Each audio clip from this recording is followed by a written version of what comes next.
Talaga namang umamin na si Daniel Padilla sa kanilang kabalastugan na ginawa ni Andrea Brillantes. Hindi natin lubos maisip na ang isang gwapo na parang maginoo na artista na si Daniel ay magagawang sakta ng isang berheng si Catherine Bernardo. Alam naman natin, di ba, ilang beses na niyang nasabi sa kanyang mga interview, sa kanyang mga palabas sa TV na mahal niya si Catherine. Si Catherine mismo ang buhay niya, pinakakagusto talaga niyang babae sa buong mundo. Tanging si Catherine na ang papakasalan niya. Ngunit bakit tila nagkabaliktad kung saan umabot na sila ng 11 years sa relasyon, 12 years naman sa pagiging love team as Katniel. Tinaguri ang Teen King and Teen Queen.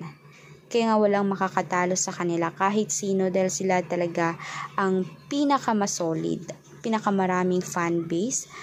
Kaya ngayon naman na tuloy talaga ang breakup nila, walang naganap na balikan.